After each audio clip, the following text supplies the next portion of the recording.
Hey, what's going on, guys? It's your boy, NerdMode, and welcome to episode 11 of Sniper Sundays, a video series where I'll be using anything from DMRs to bolt-action sniper rifles and just kind of going over some information in relation to the item similar to a weapon review. So without further ado, let's jump right into it. So today we're going to be taking a look at the SVD-12. Now this weapon does have a rounds per minute of 260, which is actually on the low side of things when it comes down to it, but it is also comparable to most of the other weapons of its similar configuration. However, this weapon does have a very impressive velocity clocking in at 590 meters a second, which actually makes it the second best when it comes down to it. Now, velocity is very important in the aspect of it is more important to have a high velocity because you don't have to compensate as much for moving targets or targets at long range, which can be very good, especially for a designated marksman weapon. Now, of course, transitioning your guys' eyes over to the damage model, you'll notice that this weapon does a maximum damage of 45 damage up until 15 meters. However, at 15 meters, you'll see a gradual decline of the overall damage being outputted at range,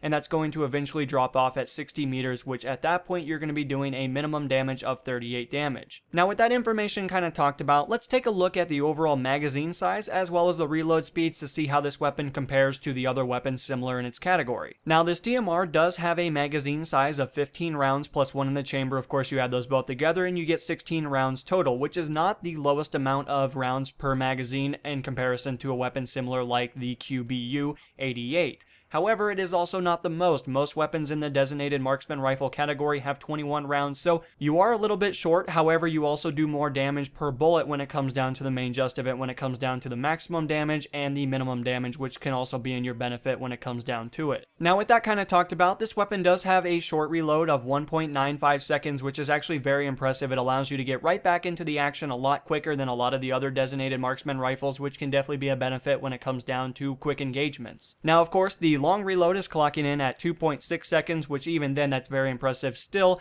and this is definitely going to be a lot better for those intense moments when it comes down to lots of players coming at you and hopefully allowing you to clean up everybody that needs to be cleaned up. And finally, the last piece of information to kind of talk about is the recoil numbers, because these are the most prominent information that you'll be taking in every single time you pull the trigger. Considering that you are using a DMR, you're going to be achieving the maximum recoil when it comes down to the overall performance of this weapon. So of course, taking a look at the horizontal numbers, you guys will notice that this weapon has a left pull of 0.67 and a right pull of negative 0.3, which is going to mean that this weapon is going to be tending a little bit more to the left side, considering that that is the more present recoil number on the horizontal side of things. However, taking a look at the vertical side of things, you guys will notice that this weapon is going to be kicking vertically at 0.5, which is actually a very sufficient amount of recoil for a weapon of this configuration. As well as considering that this weapon is a designated marksman rifle, every single time you pull the trigger, you are going to have a first shot multiplier of 2 times, which is also going to make the recoil pattern a lot more present, and it's also going to substantially increase it when it comes down to it. But anyway, guys, that's all the information when it comes down to the statistics of the weapon. However, if you guys are interested, I could provide you guys with some customization recommendations to better equip yourself on the battlefield. So starting things off in the optics category, this is really going to be dependent on how you wish to play the game. For somebody like me, I like to constantly be on the front line, so I like to go with something like a Coyote red dot sight or any kind of red dot sight that is configured in a proper manner. However, if you find yourself to not be able to enjoy that kind of a playstyle, I could always recommend using something like an ACOG sight or anything that has a 3.4 optic zoom, because it's going to allow you to still stay back a little bit,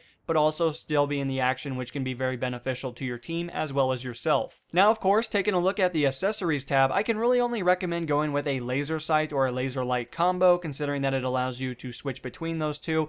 But really anything else is not very beneficial because the flashlights give away your position, and a lot of the times I would never really have time to go to the iron sights, considering that I'm using a red dot sight in the first place, so that's not very beneficial. However, going with something that's going to increase your overall spread, especially when it comes down to hip fire, can be very beneficial in those moments that you need to be able to hip fire. Now, transitioning over to the barrel attachments, of course, if you have this unlocked, then I would definitely go along with going with the flash hider, considering that it has no negative side effects and only positives, like I tell you guys in every single episode. However, I always have a lot of success using a suppressor with the DMRs, considering that it allows me to stay off the radar, which in those cases allows me to be a silent ninja and get behind the opposition and hopefully kill a good amount of players so that my team can push up. So I can definitely recommend both of those options depending on which one you have unlocked. And finally, for the underbarrel attachments, considering that this weapon is a DMR and you're always going to be achieving that first shot multiplier of ×2, I can only really recommend going with an angled grip, considering that it's going to decrease the first shot by 33%, and in most cases that's going to allow you to be a lot more stable and hopefully achieve receive those shots at longer range. But anyway guys, this has been this episode of Sniper Sundays. I hope you guys found some of the information useful, and hopefully you guys will have a lot of success on the battlefield. Of course, if you guys would like to leave suggestions for next week's episode, feel free to let me know in the comments below.